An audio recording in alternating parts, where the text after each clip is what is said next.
Pemirsa, terima kasih Anda masih terus menyaksikan NTV Prime. Sebelum kita lanjutkan perbincangan, kita akan sama-sama simak infografis berikut ini.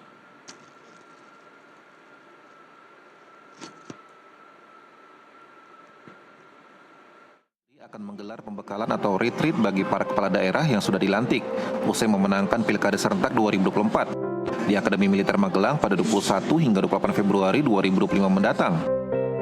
Momen ini akan menjadi ajang berkumpul bagi ratusan kepala daerah untuk diberikan pelbagai materi yang berkaitan dengan tupoksinya. Dan berikut informasi serba-serbi seputar retreat kepala daerah. Retreat rencananya diikuti 505 kepala daerah, terdiri dari gubernur, bupati, serta wali kota yang dijadwalkan akan dilantik Presiden Prabowo Subianto pada 20 Februari 2025 mendatang. 505 kepala daerah peserta retreat itu adalah mereka yang tidak berhadapan dengan gugatan atau telah selesai urusan sengketa di Mahkamah Konstitusi terkait Pilkada 2024 kemarin. Pembiayaan retreat kepala daerah di Akmil Magelang ditanggung sepenuhnya oleh APBN yang bersumber dari daftar isian pelaksanaan anggaran DIPA Kemendagri. Agenda pembekalan tersebut akan diambil dari anggaran Kemendagri lantaran memiliki mata anggaran pelatihan dan penguatan kapasitas aparatur pemerintahan daerah. Materi retreat yakni terkait tupoksi serta pemahaman tentang penyelenggaraan pemerintah daerah. Kemudian materi lainnya yakni program strategis pemerintah pusat yang harus diselaraskan dengan visi misi para kepala daerah. Para kepala daerah akan diberikan pembekalan mengenai efisiensi anggaran saat mengikuti retreat. Pemerintah juga mengatakan program pembekalan kepada daerah ini tak mengganggu program efisiensi anggaran yang sedang digalakkan oleh Presiden Prabowo Subianto. Penyelenggaraan retreat kepala daerah di Akademi Militer diklaim sudah sangat efisien. Para wakil kepala daerah terpilih wajib menghadiri retreat pada 27 Februari 2025 mendatang. Namun wakil kepala daerah tidak mengikuti retreat selama sepekan penuh. Sebanyak 40 menteri bakal ikut membekali retreat para kepala daerah di Akmil Magelang. Tak hanya itu, akan ada mantan presiden yang turut terlibat dalam retreat tersebut. Ada beberapa larangan yang ditetapkan selama pelaksanaan retreat kepala daerah nanti. Salah satu larangan tersebut adalah para kepala daerah tidak boleh mengajak anggota keluarga serta ajudan untuk menghadiri agenda tersebut. Iya, pemirsa, saat ini sudah bergabung bersama kami Muhammad Farhan, Wali Kota Bandung terpilih. Selamat sore, Mas Farhan. Hai, selamat sore, apa kabar? Baik, terima kasih sudah bergabung bersama kami di NTV Prime. Mas Farhan, saya ingin tahu apa persiapannya di hari-hari ini jelang 20 pelantikan dan 21 retret?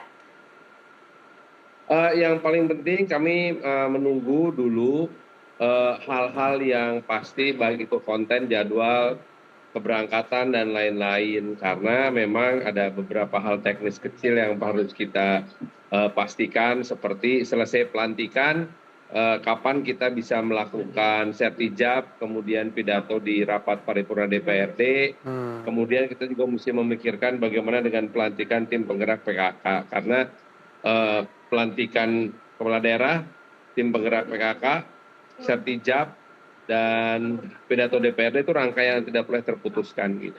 Itu dulu sih yang paling penting, lalu kemudian kita akan berangkat retreat. Kalau retreat kita masih menunggu tentang jadwal dan juga menunggu kira-kira kontennya apa saja.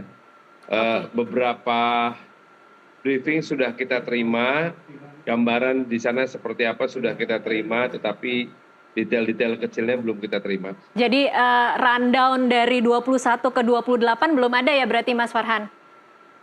Belum detail ya. Belum detail, oke. Aja bahwa tanggal 21 ada penyambutan, kemudian ada kelas dari tanggal 22 sampai 27, 28 pengarahan dari Presiden, setelah itu bubar. Oke, baik. Kemarin itu kan sempat ada perubahan biaya ya, Mas Farhan. Mas Farhan termasuk yang sudah transfer apa belum tuh? 22 juta per Pemda tadinya. Belum, udah keburu kena efisiensi. Udah kena efisiensi. Oke, baik. Jadi sudah aman lah berarti ya, sudah ditalangin oleh Kemendagri. Mas Farhan, tapi kalau boleh tahu... Terima kasih Pak Mendagri. Mas Farhan, kalau boleh tahu, kalau Mas Farhan sendiri, harapannya apa sih dari retret ini? Agar tidak sekedar seremonial ya, Mas Farhan? Membangun chemistry, terutama untuk kami yang berada di satu provinsi, dan lebih kecil lagi berada di dalam satu aglomerasi. Seperti Jawa Barat, Pak Gubernur meminta untuk seluruh kepala daerah Jawa Barat, ada 26 orang, ini berangkat bersamaan. tidak ada yang terpisah. Kemudian saya juga bersama teman-teman yang ada di aglomerasi Cekungan Bandung sudah mulai ngobrol untuk membangun apa istilahnya, bukan program dulu lah ya, kita ngobrol dulu nih berlima, mau ngapain nih kita berlima di sana gitu, mau sekamar kah gitu, karena kan kalau untuk gubernur sekamar berdua, kalau untuk kami itu sekamar berenam. Nah kita lihat nanti kita sekamarnya sama siapa aja gitu, siapa tahu ternyata kita satu aglomerasi sekamar kan seru. Oke, baik. Jadi cukup semangat ya mengantisipasi tanggal 21 sampai 28 akan seperti apa acara-acaranya. Saya kira ini penting sekali karena ini salah satu momen langka di mana dari awal masa jabatan maupun masa jabatan pertama dan kedua, kita sama-sama akan bertemu dengan para pembuat keputusan di level pusat. Juga pada saat bersamaan kita pun mengenal misalnya para gubernur dengan gubernur yang lain, para bupati dengan bupati yang lain, para wali kota dengan wali kota yang lain. Karena secara politik pun asosiasi ketiga jabatan tersebut beda-beda. Iya. Jadi dari sekarang kita udah mulai ngincer siapa nih yang cocok. Jadi misalnya kalau saya Apeksi, siapa jadi calon ketua Apeksi yang cocok gitu. Dari Jawa Barat siapa, dari Sumatera Barat siapa gitu-gitu deh. Baik. Oke, saya ke Mas Nyarwi lagi. Mas Nyarwi, tadi pertanyaan sebelum break, bagaimana cara mengukur keberhasilan retret ini setelah kemudian para kepala daerah ini kembali ke daerah masing-masing? Ya, pertama tergantung dari target capaian yang ditetapkan oleh Kemendagri sebagai penyelenggara retreat itu sendiri. Kalau kita lihat susunan acara ya selama 7 hari itu kan kita lihat materi-materi yang akan disampaikan dan orang yang menyampaikan itu kan para menteri ya, orang-orang 40 menteri dan ada mantan presiden katanya ya. Presiden juga konon termasuk, dan itu kan terkait dengan visi misi pemimpinan Pak Prabowo ya, Asta Cita, program strategis, quick win dan seterusnya itu. Nah berarti apa? Berarti ukurannya adalah kalau misalnya dalam proses komunikasi politik dan komunikasi publik, pertama itu tentu atensi, ya aware nggak, ya full nggak mengikuti. Misalnya presensi kalau kita di mahasiswa kan minimal 75% katanya begitu ya. Nah itu hadir nggak gitu ya? Kalau itu tidak menyimak berarti ada masalah nih. Tapi ini cukup mudah dong ya kan karena 7 hari. Ya itu satu. Terus yang kedua, kemudian biasanya pada kemampuan kalau di dalam ini kan kognitif pemahaman ya. Seberapa materi-materi itu yang sebanyak itu kan banyak banget ya. Itu bukan hanya dicerna tetapi bisa kemudian ada kontekstualisasi ya kan gitu ya ke daerah masing-masing. Harusnya ada sistem evaluasi kah Mas Nyarwi? Ya saya kira harus ada. Baik kegiatan ini maupun capaian yang diinginkan kan ada dua hal. Kegiatan ini kan artinya ya setelah retreat kira-kira seperti apa kan gitu. Ada impact apa tidak kan gitu kira-kira. Nah saya kira dari materi-materi itu kemudian kan kita lihat ya kecenderungannya kan ini tadi yang saya bayangkan di awal, saya lihat di awal itu kan cenderung masih top down.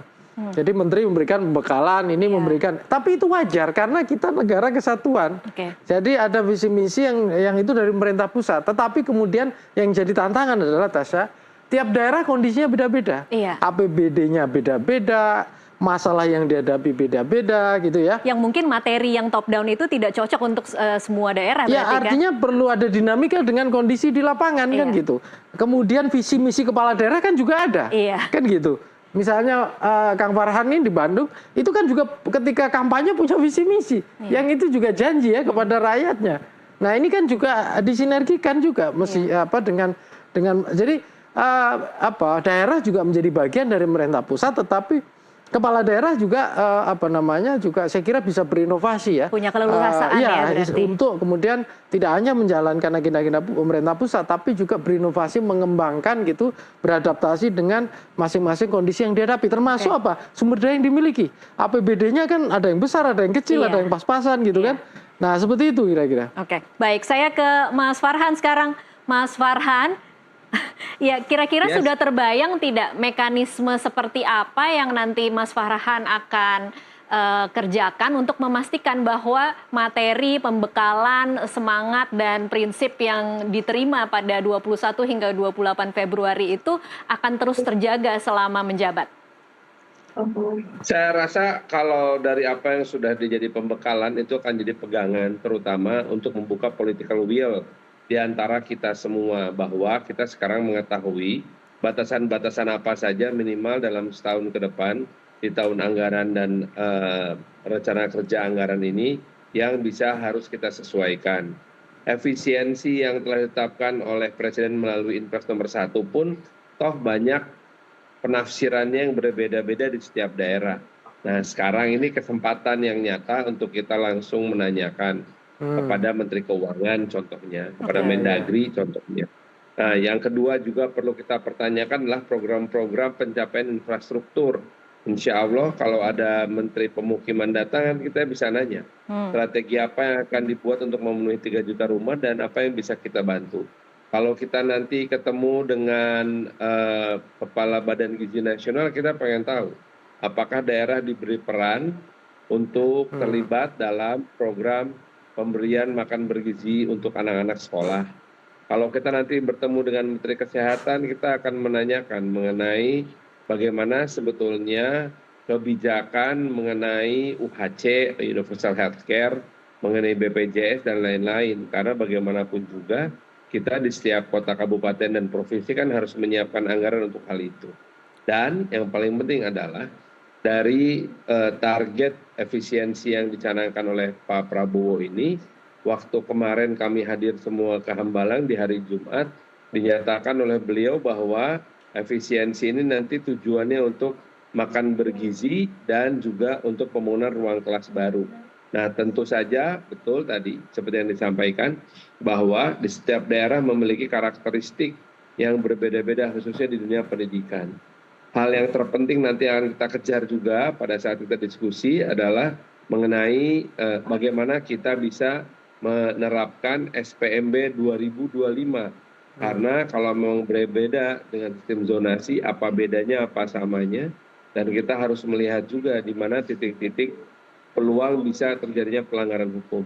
Nah, apalagi ada Pak Jaksa Agung. Waduh, saya senang banget karena Pak Jaksa Agung nanti kita harapkan bisa memberikan pengertian secara holistik mengenai apa dan bagaimana kita bisa menjaga agar penegakan hukum dan kepatuhan hukum bisa menjadi panglima kita dalam melaksanakan pekerjaan kita sebagai kepala daerah. Baik. Wah, sudah melaksanakan PR-nya dengan baik. Ini Mas Farhan untuk bertanya.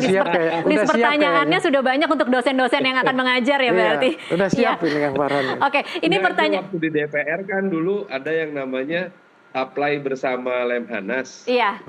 Kurang lebih saya kira akan sama, cuma memang narasumbernya aja yang berbeda. Baik, ini pertanyaan terakhir karena waktu kita hari ini cukup singkat Mas Nyarwi. Karena tadi sudah disinggung oleh Mas Farhan soal efisiensi. Ini mau tidak mau harus dibicarakan karena anggaran untuk pelaksanaan retret ini kan cukup besar ya, 11,1 M. Sebenarnya menurut Mas Nyarwi, perlukah kemudian dipikirkan cara lain agar bisa melakukan koordinasi seperti ini tanpa harus menghabiskan dana di tengah judul besar penghematan anggaran? Ya, kalau untuk kondisi saat ini rasanya kok sulit ya, karena mengumpulkan kepala daerah dalam satu momen itu nggak gampang ya, Kang Farhan. Dan ini momen apa? Saya kira ya, tapi harus ada rasionalisasi gitu ya. Karena kepala daerah ini kan semuanya orang sibuk ya. Narasumbernya juga orang sibuk. Kalau pakai Zoom atau apa, jangan-jangan. Iya, baru saya mau bertanya kalau online kurang efektif ya, Mas Nyarwi. Nggak efektif gitu. Nggak efektif, oke. Tapi oke lah. Dengan katakanlah anggap saja itu biaya yang harus dikeluarkan. Tetapi kan investasi atau biaya itu kan juga harus menghasilkan hal yang layak. Artinya apa? Artinya kalau misalnya nanti para kepala daerah itu kemudian mampu lebih akseleratif gitu ya. Tadi gap-gap soal pemahaman efisiensi itu terklarifikasi gitu sih. Mana sih sebenarnya maksudnya efisiensi, bagian mana, belanja apa, kepala daerah bisa kerja dengan lebih cepat, lebih tanpa was-was, lebih tepat gitu ya. Kemudian juga dapat dukungan misalnya dari program secara integratif dengan pusat misalnya. Saya kira tidak rugi juga gitu loh. Artinya itu ada apalagi misalnya kemudian pelayanan-pelayanan yang terkait dengan visi prioritas program prioritas Pak Prabowo itu juga bisa didukung dengan maksimal. Ada peran-peran daerah di sana, makan bergizi gratis, cek kesehatan dan seterusnya. Jadi wujud-wujud pelayanan itu lebih nyata gitu loh. Dan itu kan apa ya, dengan biaya yang dikeluarkan saya kira ya layak gitu kalau masyarakat mendapatkan istilahnya manfaat. Apalagi kalau misalnya ada efek-efek yang sifatnya positif, ya potensi pertumbuhan ekonomi, kerjasama antar daerah, branding gitu ya, UMKM dan lain-lain. Saya kira manfaatnya jauh lebih gede ya daripada katakanlah biaya yang dikeluarkan. Tapi balik lagi, ini juga dari pihak penyelenggara juga membutuhkan parameter, instrumen yang bagus, gitu, schedule.